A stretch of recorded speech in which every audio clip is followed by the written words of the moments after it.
Encuentra aquí en la cabina de RPP el doctor Raúl Canelo Rabanal, decano del Colegio de Abogados de Lima. Con él vamos a conversar sobre lo ocurrido el día de ayer en la Comisión de Justicia, que aprobó por insistencia la ley que restituye la detención preliminar. Esta figura que había estado inmersa en una controversia y en un largo periodo, digamos, de congelamiento prácticamente. Pero antes de ir con nuestra conversación con el doctor Canelo, tenemos las novedades a cargo de nuestro compañero Irwin. Adelante, Irwin. Adelante, Irwin. Bueno, más adelante escucharemos lo que tiene Irwin que decir. Vamos entonces con nuestro invitado, el señor Canelo, que nos va a dar su punto de vista sobre el desarrollo y los resultados de la sesión de la Comisión de Justicia el día de ayer. Muy buenos días, señor decano Raúl Canelo Rabanal. Buenos días. Muy buenos días. Gracias.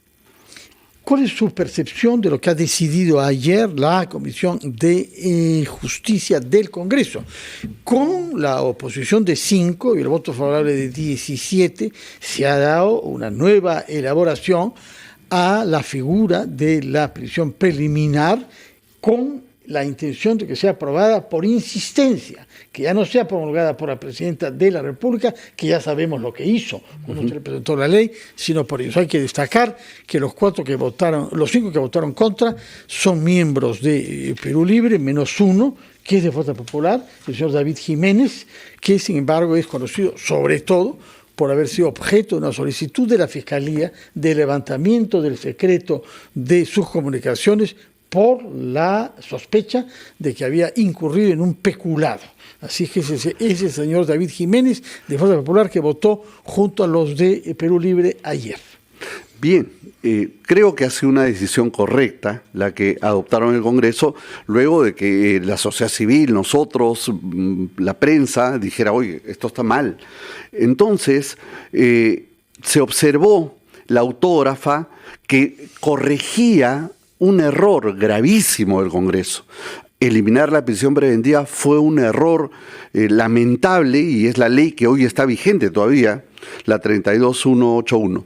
Entonces el Congreso quiso corregir ese entuerto y da un proyecto de ley, el 9733, se eleva esta autógrafa al Ejecutivo y el Ejecutivo, el último día, el último minuto, con la firma de algunos ministros, no el de Justicia, hace unas observaciones terribles. ¿Como por ejemplo? Por ejemplo, dice que las penas deberían ser para prisión preventiva mayores de 8 años, la prognosis de la pena.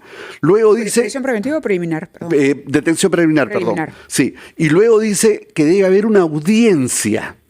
Es decir, una audiencia donde se cita al juez, el juez cita a las partes, a su abogado y le dice, por si acaso va a haber una detención preliminar, ¿qué te parece? ¿Cómo?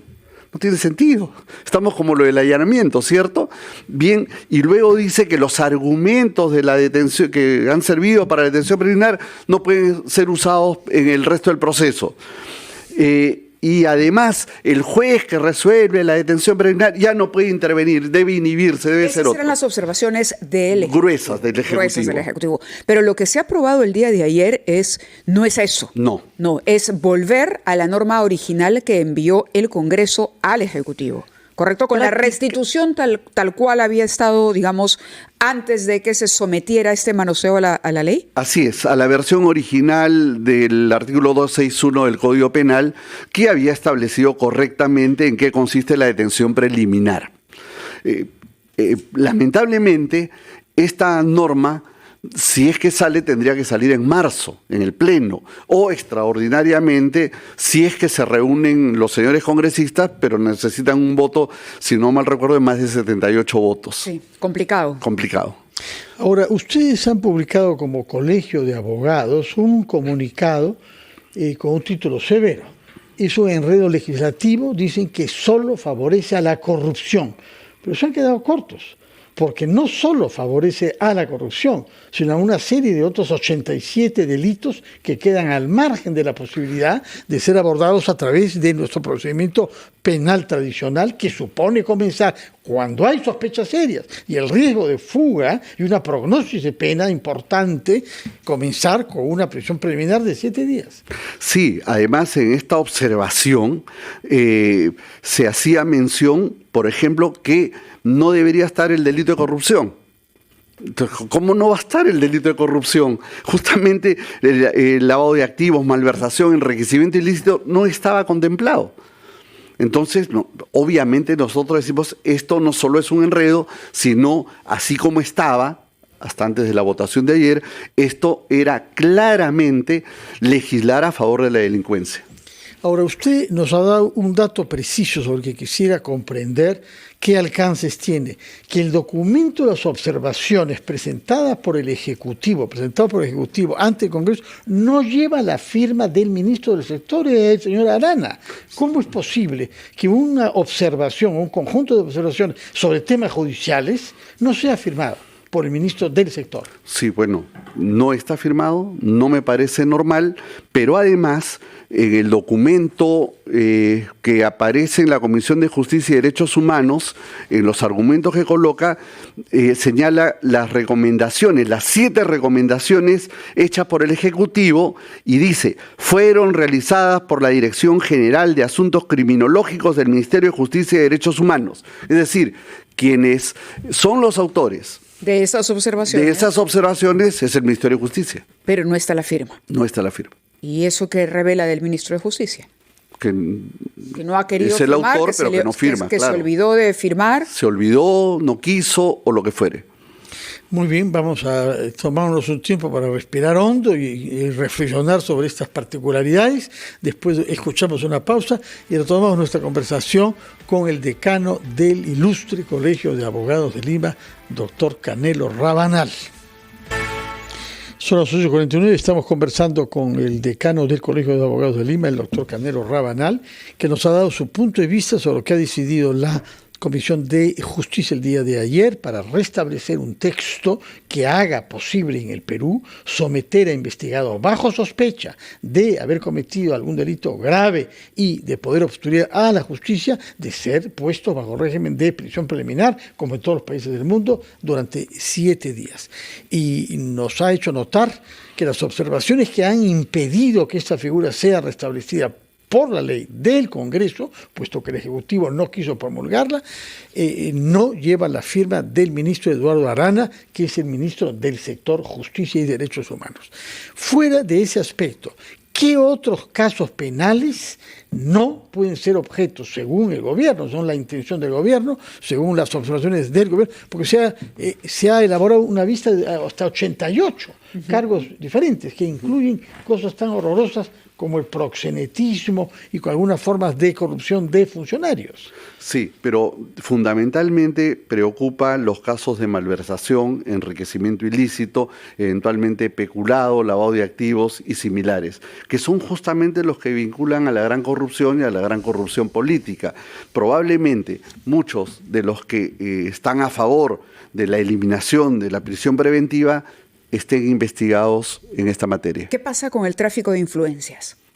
Bueno, el tráfico de influencias también es un delito que afecta gravemente y que va de la mano de la corrupción. Pero me refiero, si usted señala las observaciones. Sí, en las observaciones... ¿También no, deja fuera al tráfico de influencias? No recuerdo del catálogo, porque ya lo eliminaron con la votación de ayer, pero no recuerdo exactamente. Le hago la pregunta influencias. porque el ministro de Justicia, a propósito de lo que usted destacaba, está sometido a una investigación por este delito, por el caso Cuellos Blancos del Puerto. Es más, el Poder Judicial ha ordenado levantar el secreto de las comunicaciones para él. Entonces sería interesante ver si hay una relación de una cosa con la otra, digamos, una coincidencia, por decirlo de alguna manera. Lo podemos verificar, pero yo estoy casi seguro que también habían eliminado este tema del tráfico de influencias y además nosotros nos hemos pronunciado hace unos días pidiendo que la PCM o la presidenta le pida la renuncia al ministro de Justicia,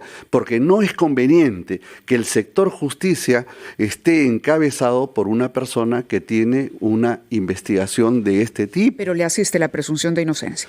Bueno, eso me dijo el presidente de la PCM señalando que existe la presunción de inocencia, pero por supuesto que existe la presunción de inocencia desde la perspectiva del derecho penal. Toda persona es inocente mientras no se decida judicialmente lo contrario. Sin embargo, una cosa es la presunción de inocencia y otra cosa es la confianza. Nombrar un ministro es un cargo de confianza. Yo no podría nombrar jefe de un lugar para cuidar a niños a un investigado por violación de menores. No podría nombrar al director de la DEA a un sospechoso de narcotráfico. No podría nombrar ministro de Justicia a un investigado por tráfico de influencias o vinculación con los cuello blancos del puerto. Esa es la situación que tenemos. Vamos a escuchar la opinión de dos abogados penalistas que tienen que lidiar en el terreno y que conocen bien cómo funciona y cómo no funciona esta figura de la prisión preliminar. Primero de ellos es el doctor Julio Rodríguez. Adelante, doctor. Muy buenos días, Mávila. Buenos días al señor decano. Sí, a ver, hay varias cuestiones que me parece importante dejar en claro. Para comenzar, el señor decano se equivoca, porque el proyecto que establece delitos incluía el proxenetismo. El proxenetismo está previsto en el artículo 400 del Código Penal y está incluido. El proxenetismo también está incluido en la lista de delitos. Es decir, hay que ser muy preciso porque el listado de tipos penales es muy extenso. Lo que ha sucedido, creo yo, es que, como lamentablemente pasa en el Perú hace muchos años, algunos delitos han sido extraídos del Código Penal y han sido colocados en leyes especiales, ¿no? Y por lo tanto, lo que ha mencionado la norma es el listado de tipos penales del Código y no ha hecho alusión a ninguna ley especial. Y por lo tanto creo que ahí es donde radica el error, porque, por ejemplo, no está tampoco, y obviamente tendría que estar, la defraudación tributaria que está en una ley especial. No está el lavado de activos que está en una ley especial. Entonces, creo que ahí es donde radican los errores, porque tenemos un legislador que desconoce mucho del derecho penal, un legislador que se equivoca demasiado. Pero más allá de las formas, vuelvo a repetir, creo que lo hemos conversado antes con ustedes en cabina, la norma está mal construida. La norma es un despropósito. Lo único que es positivo de esta norma, a diferencia de la que estaba vigente, es que la anterior establecía que sin más, sin mero trámite, era un mero trámite para el Poder Judicial ordenar la detención preliminar. Y la norma que propone la Comisión de Justicia y que se restituya exige que haya una motivación de vida. Y ese cambio sí es muy importante porque de esa manera se evita que se convierta simplemente el Poder Judicial en una mesa de partes y tenga que realizar una valoración para poder de esta manera tomar en consideración si es que estamos ante un nivel de sospecha que lo merezca. Hay que recordar que la detención preliminar se aplica en etapa preliminar en donde el nivel de sospecha es sospecha leve aún. Correcto. Y la prisión preventiva, por ejemplo, se dicta cuando la sospecha es vehemente y las condiciones en que se aplica una y se aplica otra son absolutamente distintas. Las condiciones en las que se aplica la prisión preventiva respeta derechos fundamentales, derecho de visita, asistencia de médico, alimentos. La detención preliminar no. La detención preliminar se aplicaba como si fuese una mazmorra del medioevo. Correcto. Vamos a escuchar también al doctor Espinosa. Doctor Espinosa, lo escuchamos. Buenos días. Buenos días. Magda, ¿cómo está? ¿Cómo están, señores? Buenos días. Buenos días. Señor Espinosa. Bueno, a ver, sí, en principio suscribo lo que ha mencionado hace un momento Julio Rodríguez. Agregar un tema que me parece importante. El texto que finalmente se ha definido ayer es el texto que por insistencia el Congreso está decidiendo que apruebe en el Pleno. Eso quiere decir que se descartan todas las observaciones presentadas por la Presidenta de la República hacia la quincena de enero y se descartan también las propuestas que hizo la Comisión de Justicia este lunes en un dictamen que ayer ha sido rechazado. Entonces, El texto final que se está aprobando y que pasará al Pleno del Congreso, insisto, es el texto que ya fue definido en diciembre por el Congreso. Y además de lo que ha explicado Julio, una de las notas interesantes del cambio, porque sí hay un cambio, no es exactamente que regresamos a la norma de diciembre del 2024, hay un cambio, y el cambio está en la valla, en el estándar de exigencia para el juez. La nueva norma dice que para dictar detención preliminar se requiere que existan elementos razonables, tanto del delito como del peligro de fuga o entorpecimiento. ¿Qué significan elementos razonables? Pues que exista una mayor motivación, una mayor verificación de datos diferentes a una simple denuncia, diferentes a un simple hecho noticioso, a una simple noticia criminal. Y eso creo que es saludable porque le pone al juez y también al fiscal, obviamente, de ser más rigurosos en la sustentación de sus requerimientos. Pero verificando que se cumpla esa exigencia, repito, de elementos razonables que le da un nivel un poco más exigente que corresponde a una medida que finalmente termina siendo privativa de libertad. ¿Está usted de acuerdo, señor Espinosa, con lo que ha dicho antes su colega Julio Rodríguez respecto a que es falso que los 88 delitos que caerían fuera del campo de la aplicación de la prisión preliminar no quedan excluidos con la formulación que había intentado hacer el gobierno? A ver, quiero hacer una precisión, por favor. Es muy importante que se sepa exactamente lo que ha hecho el Congreso ayer. Esta confusión acerca de si la detención preliminar se va o no a aplicar a una lista de delitos, a una relación de delitos, y en función de la cual algunos podrían estar excluidos, es una idea, es una propuesta que surgió de la observación que hizo la Presidencia de la República. Allí la Presidencia planteaba una relación con algunos delitos y otros no.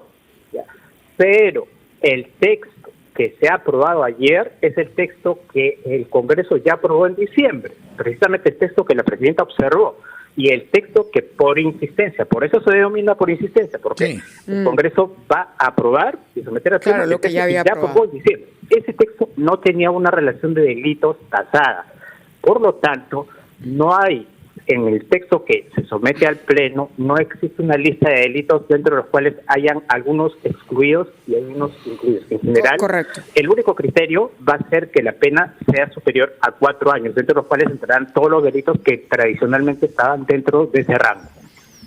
Muy bien, muchas gracias, señor Julio Espinosa, por hacernos esas precisiones. Señor decano, usted ha escuchado a los dos miembros de la orden que usted dirige. Háganos sus comentarios, por favor. Sí, yo creo que gruesamente coincidimos. El doctor Rodríguez ha señalado que ha habido un error.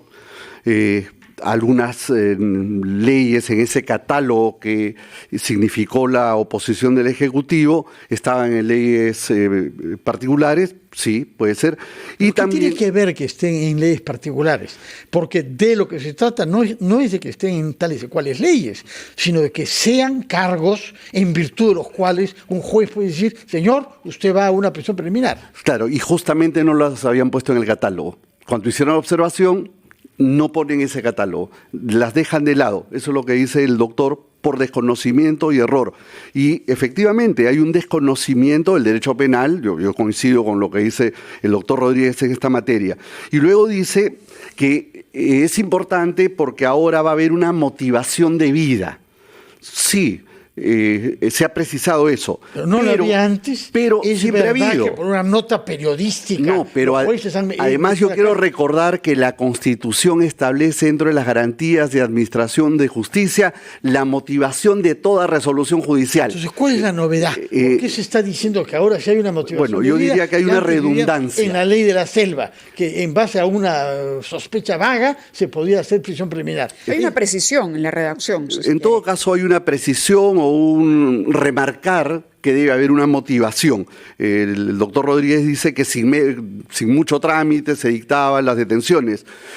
Lo que pasa es que ha habido abuso, efectivamente, ¿no? Efectivamente se han dado casos de abuso, detenciones que de repente no debieron darse, y lo que es peor, lo que más molesta es el trato indigno que se le daba a muchos detenidos en paños menores, en pijama, etcétera, situaciones que además se hacían abusivas. La motivación, debo recordar, no es porque se tenga que poner en este acto, en esta norma. La motivación es una necesidad de toda resolución judicial y lo dice la Constitución. De acuerdo. Muchísimas gracias por estar con nosotros esta mañana. Ha sido el decano del Colegio de Abogados de Lima, el doctor Raúl Canelo Rabanal.